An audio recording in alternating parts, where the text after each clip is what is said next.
Olá, sejam muito bem-vindos. Hoje iniciamos mais uma série de 4 episódios do EP de 2024. Como vocês já sabem, esse é o espaço permanente para o estudo do Divino Monismo. Hoje refletimos sobre a espiritualidade e a nossa relação com Deus. Se você está chegando agora ao nosso canal, não deixe de se inscrever para estar por dentro de todas as novidades.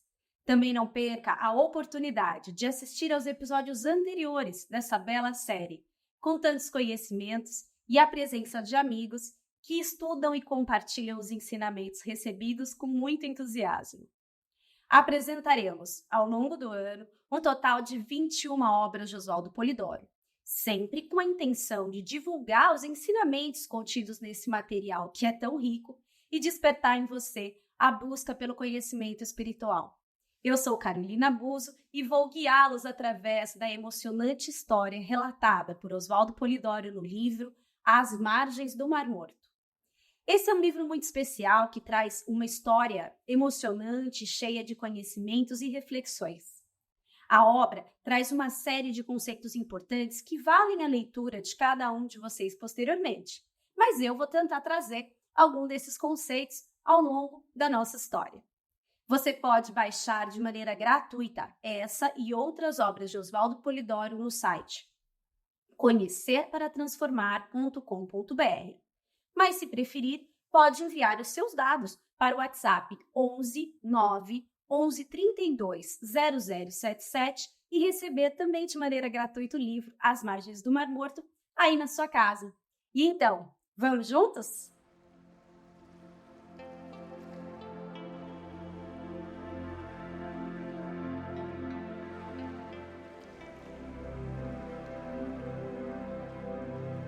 Bem, nós vivemos em busca de respostas. Por que existimos? Por que estamos aqui? Nós sempre pensamos por que certas situações acontecem na nossa vida ao longo dos anos todos que a gente vive. Mas até o momento, nem ciências e nem as mais diversas filosofias conseguiram trazer respostas exatas para esses nossos questionamentos. Quando se olha para alguém, não temos como saber o que se passa na vida daquela pessoa, que histórias, seus sentimentos, como a sua vida impacta na das outras e também no universo como um todo. Muito menos o que está por vir na sua jornada. Bom, os personagens que nós vamos conhecer a seguir também não tinham ideia da aventura que eles estavam por iniciar. Muito bem, vamos então à nossa história. E a nossa história começa com um trágico acidente, onde Ambrósio, que era um leiteiro, e o seu amigo de infância, o Antônio, que era um farmacêutico da mesma cidadezinha, colidem seus veículos em uma estrada estreita, caem por um barranco e desencarnam, ou morrem, nas águas turbulentas de um rio que passa lá embaixo. Era o fim da encarnação para aqueles dois. Bom, após o ocorrido, o burburinho na cidade foi enorme. Vocês podem imaginar, só se falava do acidente e dos dois amigos falecidos. Mas com o tempo, outros acontecimentos vão surgindo e o evento foi ficando no esquecimento. Porque, como nos ensina o próprio autor, a vida é movimento, tudo passa, a Terra realmente não para de girar. E por vezes, principalmente quando nós estamos sofrendo por uma perda, por exemplo, pode parecer que o princípio ou Deus nem toma conhecimento das nossas tristezas, ou não se interessa pelo que acontece no mundo que a gente vive. Mas, na verdade, tudo é tratado com desvelo pela providência divina. Os seres são partículas de um todo, a caminhar ao longo de muitas vidas, com suas características específicas e o seu livre-arbítrio, que é a nossa liberdade de decisão e atuação. As diversas situações que vivemos ao longo da vida e, principalmente, nossas decisões e o comportamento frente a elas vai gerando para cada um de nós marcas, méritos ou dívidas, sempre tendo os mandamentos de Deus entregues por Moisés como parâmetro de comportamento correto. É através dos 10 mandamentos que nós temos a rota, a bússola de como nos relacionarmos em sociedade, entre irmãos e até com o próprio Deus. Mas aí a gente se pergunta, e as aparentes injustiças? Por que Ambrósio e Antônio, ainda jovens, amigos de infância, estavam passando juntos por aquela situação? Bom, as nossas dúvidas oportunamente serão sanadas. Depois que deixaram seus corpos físicos, Ambrósio e Antônio continuaram a existir em espírito. Escutavam o que as pessoas diziam sobre eles, seguiam, de certa forma, participando da vida do dia a dia. Viam um ao outro, falavam, escutavam, mas os ditos vivos já não os percebiam. E depois de muitos dias diante daquela situação angustiante, vagando pela cidade, sem achar saída para aquela situação, na verdade, eles lembram-se de Deus e rezam, pedindo então por auxílio divino. Por vezes, gente, a misericórdia divina está apenas esperando um movimento da nossa parte, um arrependimento, uma prece sincera, para realmente intervir a nosso favor. E, por falar em orar ou rezar, eu faço um parênteses aqui para trazer um trecho presente em outra obra do mesmo autor, chamada Evangelho Eterno e Orações Prodigiosas, que explica um pouquinho sobre a importância das orações. Orar é sintonizar com o princípio sagrado para colher divinos recursos. Orar é sintonizar com a mensageria divina para prodigalizar o bem aos semelhantes. Orar é irradiar força mental, eletromagnetismo e ectoplasma para curar e estimular, pacientar e elevar o ânimo. Orar é produzir maravilhas. Bem, a resposta ao pedido sincero dos nossos amigos não demorou. E o Espírito se apresenta, então, para o Ambrósio e para o Antônio, esclarecendo que os dois tinham uma história juntos, que remontava a muitas vidas anteriores, com acertos e também com erros. E por isso, frente a um vínculo que eles mesmos criaram, decisões e ações praticadas em conjunto estavam novamente enfrentando aquela situação em busca de reequilíbrio. E que acalmassem os seus corações, pois outros desencarnados se apresentavam em situação ainda pior. Bem, aquele esclarecimento fez com que Ambrósio se colocasse muito pensativo. Parecia agora para ele muito lógica, simples e até justa a afirmação de que cada ação gera uma reação e que a colheita vai depender da semeadura. Mas então, por que esses conhecimentos não são ensinados para cada um de nós ao longo da vida? E por que as religiões não nos dão essa visão? Ele questiona-se, sabendo que existe a lei, que a tudo rege, sem favoritismos ou perseguições, e que a cada um é dado de acordo com o seu merecimento, as pessoas não teriam um comportamento melhor, não agiriam de maneira diferente e assim poderiam contribuir para a melhora não só de si mesmos, mas para o mundo como um todo. Como diz o livro, Deus não quer apenas homenagens ou louvores, e sim ação, bom comportamento, caridade, bondade e o desenvolvimento das nossas qualidades como um todo. Ao longo da vida, muitas vezes, nos brutalizamos e tentamos adaptar Deus às nossas vontades e interesses, ao invés de buscarmos nos adaptarmos às situações que a vida nos traz, buscando autoconhecimento e crescimento em amor e em sabedoria. Bem, esse encontro realmente mexeu com as verdades que o Ambrósio supunha conhecer. E ele inicia uma série de reflexões, olhando inclusive para a sua própria encarnação. Ele revê pequenos erros diários que ele e o amigo haviam praticado. Acrescentar água ao leite vendido para ganhar em volume. Algumas receitas médicas vendidas com pequenas alterações do farmacêutico para lucrar mais com determinado produto. Sim, eles tinham cometido esses pequenos delitos que muitas vezes não consideramos erros importantes, não é? Mas será que nós também não somos tolerantes com as pequenas vantagens que o dia a dia nos apresenta? Será que percebemos essas situações quando elas acontecem com a gente na nossa vida prática? E mesmo quando não tem ninguém olhando para repreender ou julgar, nós continuamos agindo da maneira correta? É muito importante a gente pensar nisso, vocês não acham? E por quê?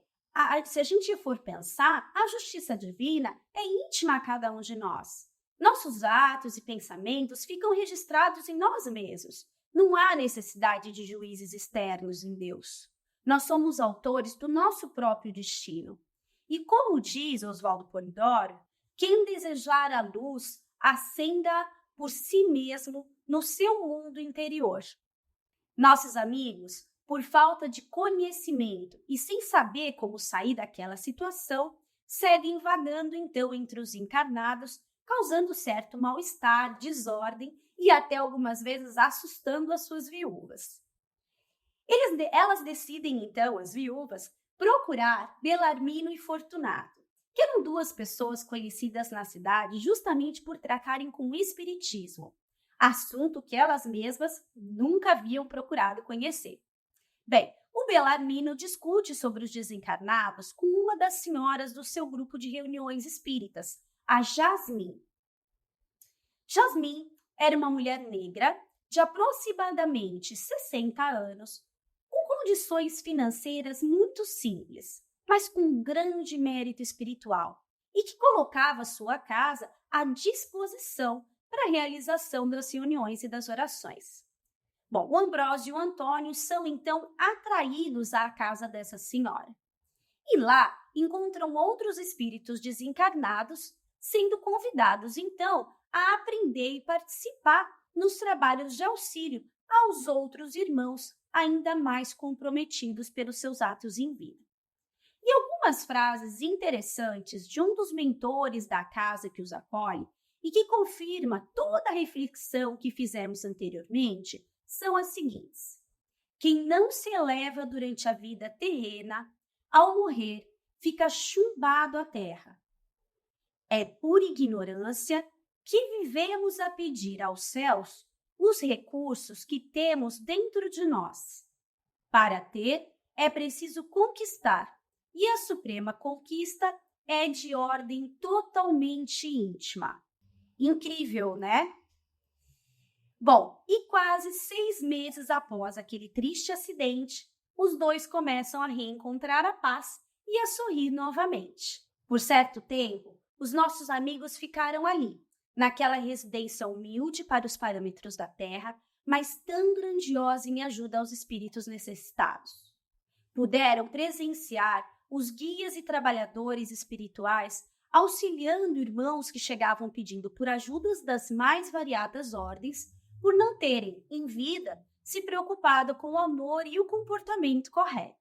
Em vez de amar, tinham odiado e recolhiam ódio. Em vez de perdoar, tinham nutrido rancores e encontravam hostilidade. Em vez de praticarem a caridade, cultivaram o egoísmo e topavam com a indiferença, e assim por diante. Quem planta espinhos não pode colher flores. Ambrósio e Antônio foram então aprendendo e contribuindo com aqueles fenômenos de auxílio, curas e comunicações de espíritos desencarnados através de médiuns encarnados. E aqui eu quero fazer uma pausa muito importante, lembrando a vocês que esse contato entre os planos da vida é possível através da revelação e dos dons mediúnicos, que se fazem presentes no nosso planeta há milênios e que também hoje estão presentes na nossa humanidade das mais variadas formas.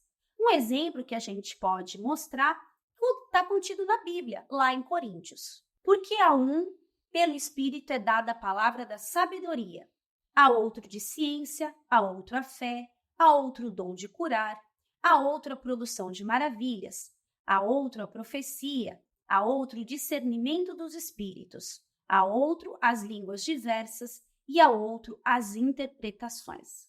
Oswaldo Polidoro também destaca a importância dos dons mediúnicos em outras obras, porque é através dessa comunicação que ficamos sabendo, por exemplo, da imortalidade do espírito, que recebemos informes e que podemos aproveitar melhor então a nossa encarnação. Por exemplo, aqui ele diz: Os dons espirituais ou mediúnicos são as portas de contato com o mundo espiritual. Por eles, o céu tira a orfandade do mundo, pois são canaletes portadores de advertências, ilustrações e consolações. Um belo trecho, né? Bem, e Ambrósio e Antônio, então, presenciam também outros fenômenos. Um deles, pouco conhecido da maioria das pessoas, mas já citado em episódios anteriores aqui do EPED, é a possibilidade do desdobramento. Esse fenômeno diz respeito à possibilidade de sairmos do corpo em espírito enquanto dormimos para aprender e auxiliar nos atendimentos espirituais. Sim, eles presenciam esse fenômeno através da Jasmim, aquela senhora humilde que era a dona da casa onde as orações aconteciam e que, por seu merecimento, ao dormir, tinha o espírito livre do corpo para seguir no trabalho de ajuda aos necessitados, envolta em extremo brilho, perfume e beleza, como é citado no nosso texto. Bom, é importante lembrarmos que tanto a possibilidade de ajudar como trabalhador, como a graça de receber a ajuda, dependem do merecimento de cada um, como exemplificado nesse trechinho aqui do livro. Em Deus, tudo é justiça, e que para ser integral, age automaticamente dentro de cada um dos seres. É a lei de ação e reação, causa e efeito. Chama a lei do karma ou do destino. Mas a história de Ambrósio e Antônio continua.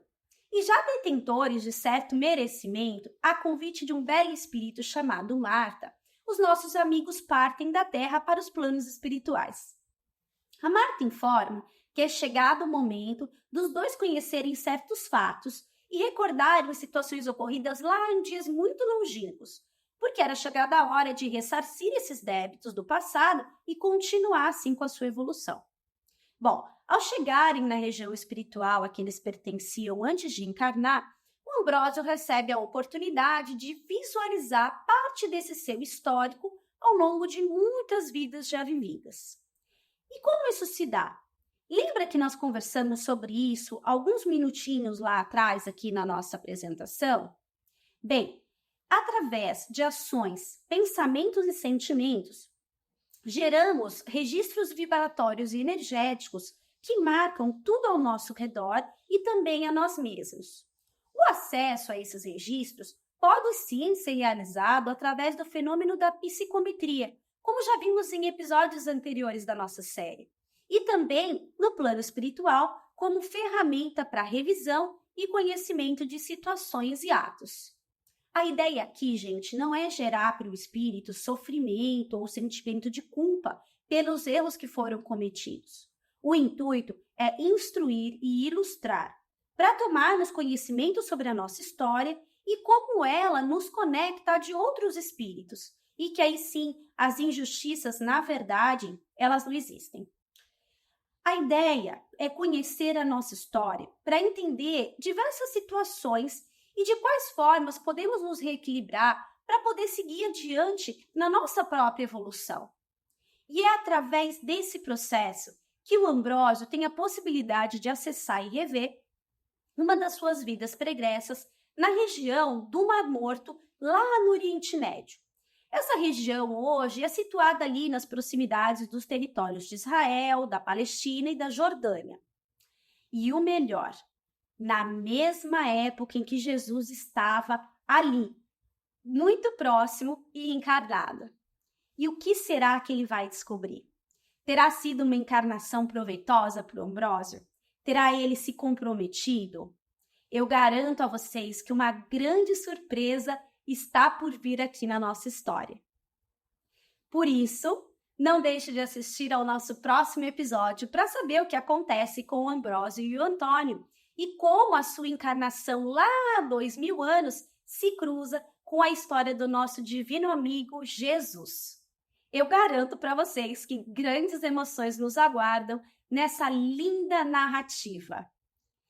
E aí, gostou do nosso bate-papo?